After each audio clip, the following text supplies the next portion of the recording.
nous allons passer à la période de questions concernant les affaires municipales de Drummondville.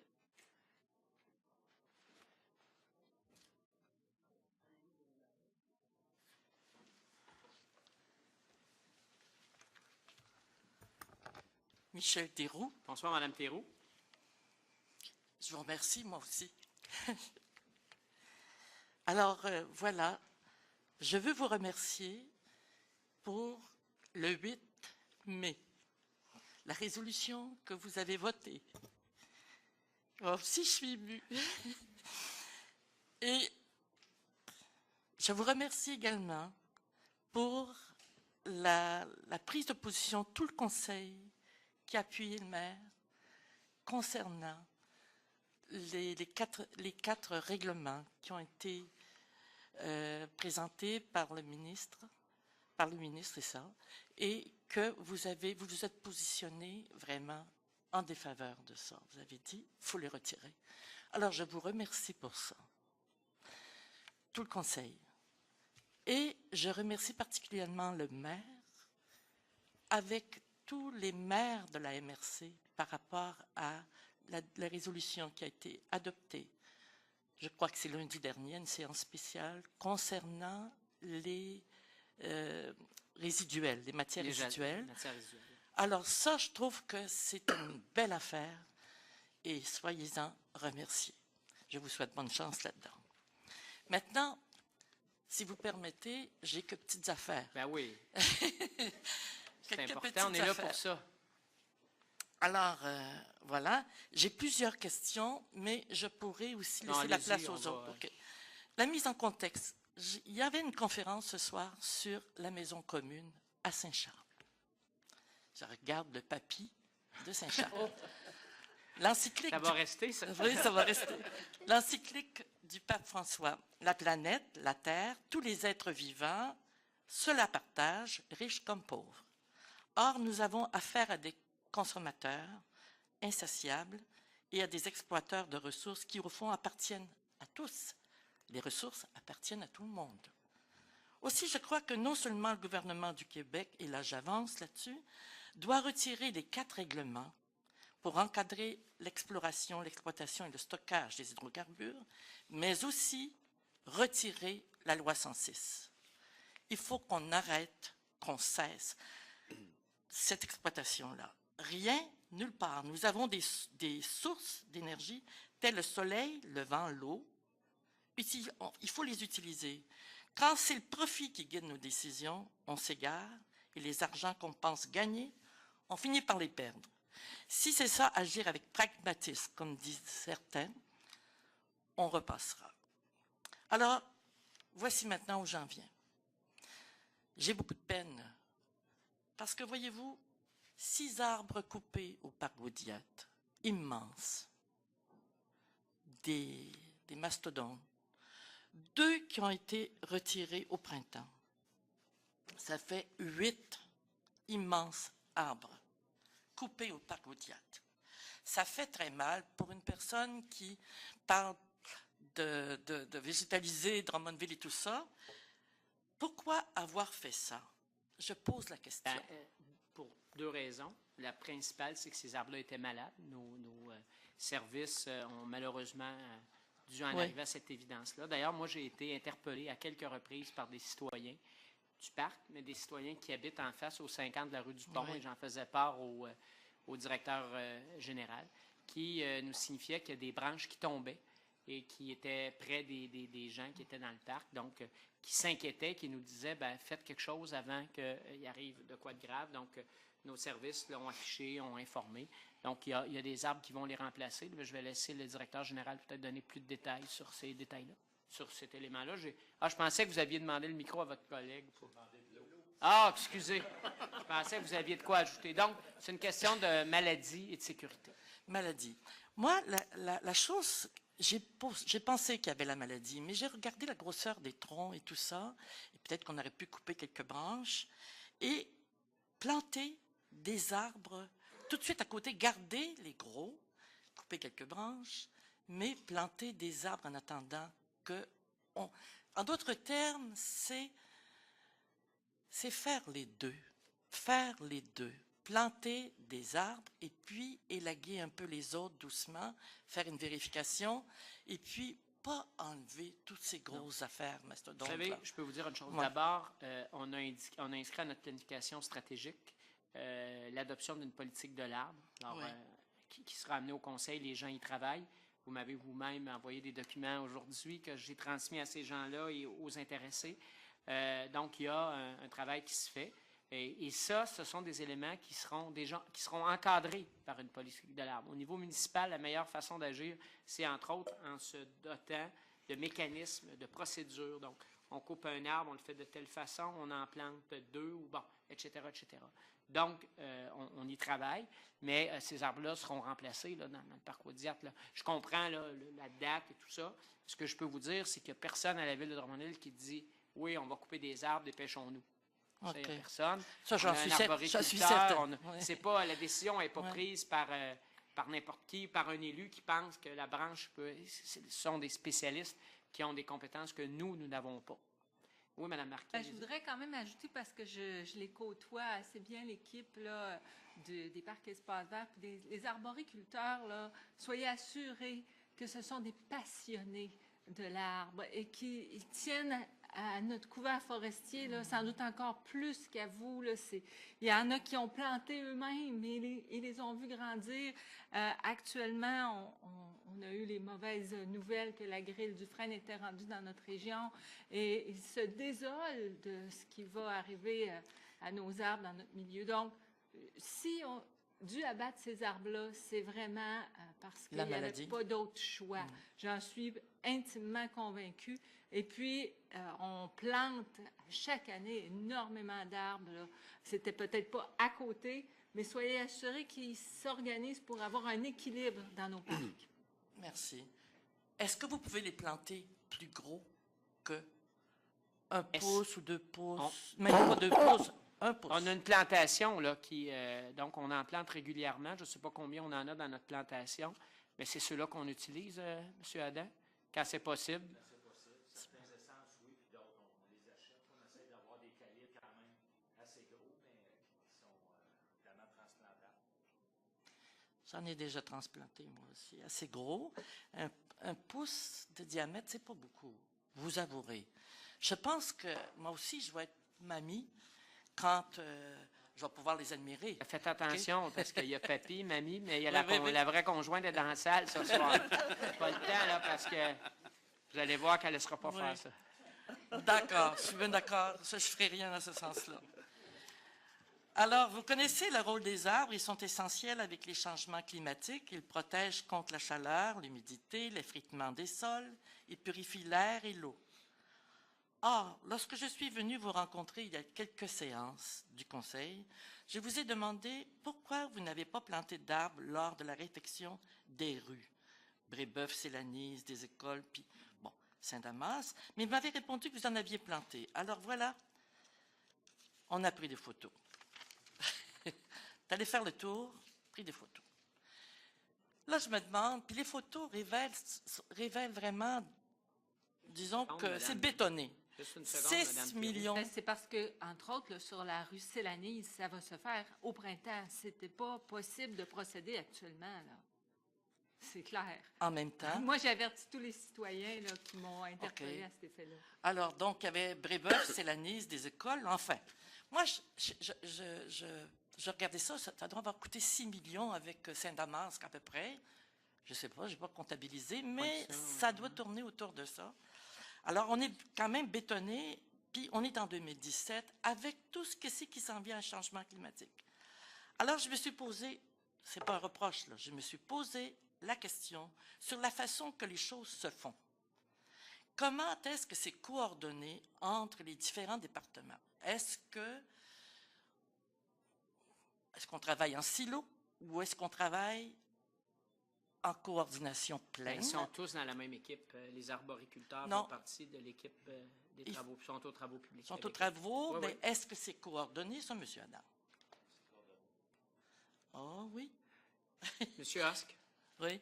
Je peux vous assurer, il y a beaucoup de considérations quand la Ville refait une rue, Mme Théroux. Il y a des enjeux de verdissement, oui, mais des enjeux aussi de transport durable.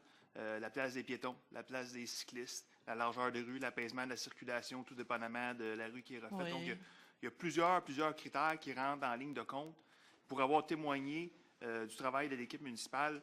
Oui, la ville peut toujours s'améliorer, mais je pense qu'on a fait des pas de géant et les projets qui arrivent à terme maintenant sont, à mon avis, le meilleur qu'on peut faire dans les circonstances. Il y a des rues comme par exemple la rue des Écoles, il n'y en a pas de marge de manœuvre malheureusement pour faire à cause de différentes circonstances, mais vous allez voir, entre autres avec le projet de la rue Lindsay l'année prochaine, il va y avoir l'ajout de verdure substantielle, je vais vous dire, qui est un peu dans la poursuite de ce qui était fait auparavant. Donc, c'est toujours un concours de circonstances. La ville fait vraiment le maximum pour, entre autres, la végétation, le couvert forestier, la gestion des eaux pluviales, le transport durable, tout ça est concilié pour faire le maximum. Je regardais la rue de la Célanise. OK, bon. Je me dis, c'est bétonné, il y a asphalte, il y a une bordure, puis il y a la rue. Bon. Alors, je me dis, est-ce qu'on n'aurait pas pu faire, par exemple, juste un trottoir? Les trottoirs s'en vont de même aussi tout le temps, même s'ils sont beaux, sont frais, sont très... Les rues qu'on refait, les trottoirs ne sont plus comme ça. Bien, j'ai vu dans la rue de la Célanise comment c'était fait. Madame Marquet. Moi, je voudrais rajouter à ce que M. Hoss disait, puis Célanise, là, vraiment, les trottoirs n'ont pas de pente. Non, je sais. Bon, sur Célanise, on a redonné 2 mètres de verdure en bordure de terrain aux citoyens, qui est maintenant avec de la pelouse, donc ça devient beaucoup plus perméable pour l'eau, vous en conviendrez. Comme je viens de vous dire, les aménagements d'arbres n'ont pas été installés. Et je rajouterais à ce que disait M. Hosk sur les contraintes. Vous l'avez dit l'autre jour, il y a les contraintes souterraines. Il y a des infrastructures dont on doit tenir compte qui sont souterraines, des services d'utilité publique, l'aqueduc, l'égout, et les systèmes racinaires, des fois des arbres peuvent avoir des impacts chez les citoyens comme dans nos systèmes à nous. Et il y a aussi les infrastructures d'utilité publique comme les fils électriques qui sont des fois un frein parce que ça impose des plus petites essences d'arbres et on ne peut pas faire de plantation en dessous de certaines lignes. Donc, oui, c'est tout ça qu'on doit tenir compte et je vous assure que autant les conseillers que notre équipe aux travaux publics et à l'ingénierie vraiment se préoccupent de rajouter des arbres et de la verdure constamment, madame. Par exemple, la rue Cockburn, là, qui a été refaite, la rue Fradette, la rue Pelletier. Ça, c'est beau. Les rues, là. Et donc, quand on refait les rues, c'est une préoccupation. Cet après-midi, on avait des demandes, là, des discussions sur des stationnements où on a discuté de l'importance de mettre de la verdure. On n'est pas à l'aise. Les grandes surfaces asphaltées, etc. Donc, c'est ce qui fait que Drummondville, actuellement, mais il ne faut pas s'arrêter là. Mais Drummondville, actuellement, est l'une des villes, en termes de ville d'importance au Québec, qui a le couvert boisé le plus élevé en pourcentage, autour de 40 du territoire, si on exclut les zones rurales, parce qu'on est encore plus fort, on est autour de 45 si on ajoute Saint-Joachim, Saint-Nicéphore, qui ont des secteurs qui ne sont pas développés. Mais si on enlève ces secteurs-là, et si on disait demain, là, tout ce qui est zoné blanc là, est développé, on est encore à 39-40 les plus élevés au Québec.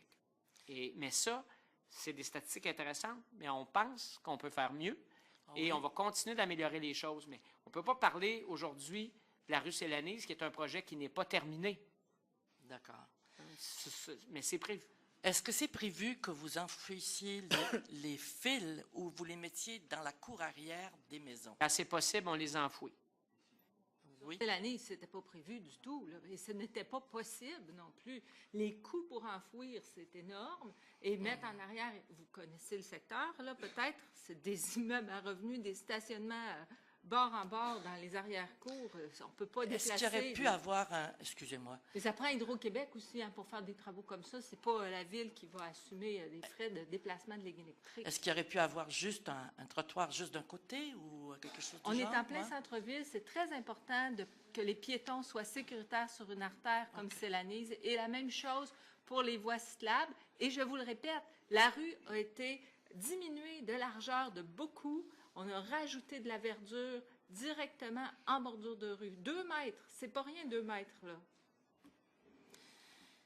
Enfin, OK. Mais Je vais vous demander, est-ce que les vérifications sont faites après les travaux, la plantation, les choses comme ça? Tout à fait. Nos équipes sont sur le terrain, ils sont OK. là, ils s'assurent que ça se fait, que les obligations qui sont fixées aux propriétaires sont respectées, etc. Une suggestion puis une question. Allez-y. On avait 3 millions de surplus? Oui. 3 millions de surplus, il me semble. Moi, j'ai retenu ça. 2,8. 2,8? Oui. OK, 2,8. Est-ce qu'on pourrait avoir une campagne, puis faire la politique de l'arbre vite, vite, vite, vite après l'élection? Et puis, vite, vite, vite, parce que ça fait 4 ans, là, mais on pourrait faire une politique de l'arbre très rapide, parce que j'ai vu même encore dernièrement des arbres coupés en boulettes, des bols à soupe, tu sais, des gens qui coupent, là, ils font la... J'ai dit, mon Dieu, c'est dans le gène de l'arbre de pousser. Alors, je me dis, est-ce que ce serait possible de planter, d'avoir avec la politique, naturellement, la politique de l'arbre, de planter 10 000 arbres? On en a planté un certain nombre il y a quelques années, là, Ça sur un coûterait ancien 300 site. 000. Oui, bien, écoutez, il y aura certainement des objectifs de fixer dans la politique. Pour avoir des statistiques, je n'ai pas les statistiques, par exemple, la dernière année, mais on plante quand même plusieurs centaines d'arbres par année. Mais 10 000, en tout cas 10 000 par année, c'est beaucoup. Je vais aller me mettre en dessous. Mais on fixera des objectifs et on consultera OK. la population là-dessus. En Maintenant, tout cas, le conseil le fera si ce n'est pas nous. l'autre affaire, c'est le transport gratuit à Drummondville versus la circulation des voitures. On le sait qu'on vit avec des voitures et puis que c'est prioritaire, les voitures, puis finalement, c'est difficile de faire la part des choses. Mais si on avait, comme dans certaines villes que vous connaissez, Monsieur le maire, la gratuité du transport en commun, et puis avoir un stationnement incitatif à l'entrée des villes, de la ville, dans diverses entrées de la ville, des stationnements incitatifs avec des transports gratuits, on pourrait baisser justement cette fluidité parce que on parle, il y a une velléité d'en mettre un 3e pont. Franchement, j'en ai jamais entendu autant et je me dis qu'il ne faut pas aller dans ce sens-là. Il faut aller dans le transport gratuit pour tous, puis rapide, dans le sens que ça n'attend pas une demi-heure. Hein, on attend, puis on y va. Et quand c'est gratuit, et puis qu'on a des espaces de stationnement incitatifs, ça peut desservir la population beaucoup mieux qu'un 3e pont. En tout cas, je vous l'envoie comme ça. On l'entend. OK? Merci. Merci, Mme Thérault. Merci de Puis, vos bonne présences. chance tout le monde. Merci de vos présences et de votre dévouement à la cause municipale. Merci, oui, à l'environnement. J'ai les photos, je vais en laisser Adam, une copie à M. Adam. C'est un cadeau que j'ai fait. Oui, c'est ça.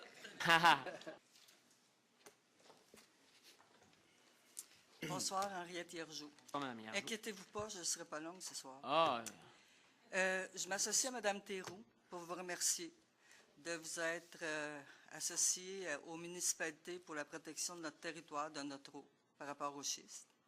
Et je vous remercie, c'est sûr, spécialement pour la semaine dernière, pour la résolution passée sur l'envoi de nos ordures à Saint-Rosaire et à venir la fermeture du dépotoir. Maintenant,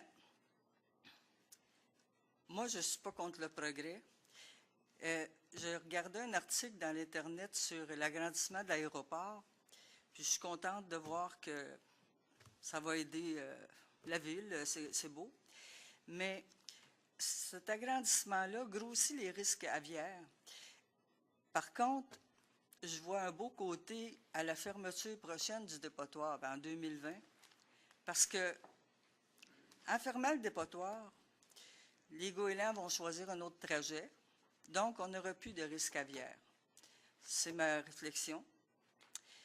Et pour terminer, je souhaite à toutes vous autres un fort mandat, à toute la ville un fort mandat, pour justement nous positionner par rapport à notre protection de territoire, de notre eau, par rapport au gouvernement, quand viendra le temps qu'on lui dise, le gouvernement provincial, que Drummondville, Les citoyens de Drummondville, la majorité ne veulent pas continuer de contaminer leur eau, ne veulent pas de l'arrivée de multinationales chez nous pour polluer nos territoires et être maîtres chez eux. En tout cas, je souhaite vraiment bonne chance à tous vous autres. Merci beaucoup. Merci beaucoup, Mme Yargeau. Et comme vous le savez, la consultation sur les hydrocarbures sont en octobre. Bien, si c'est nécessaire, on suspendra notre campagne pour y participer. Merci. Merci. Est-ce qu'il y a d'autres intervenants? La prochaine séance du Conseil aura lieu le 28 novembre prochain. Ce sera la première séance du nouveau Conseil. À noter, ce sera un mardi parce qu'il y a beaucoup d'éléments à conjuguer là, suite à l'élection. Donc, on arrive au mardi. Je suis rendu à l'item levé de l'Assemblée. Alors, je propose que M. Léveillé, M. Levasseur soient les proposeurs secondaires. M. Léveillé, M. Levasseur, merci beaucoup. Bonne campagne électorale à tout le monde et merci de votre présence encore ce soir. C'est important pour nous. Merci, au revoir. Les 12 dernières. Bravo. Merci.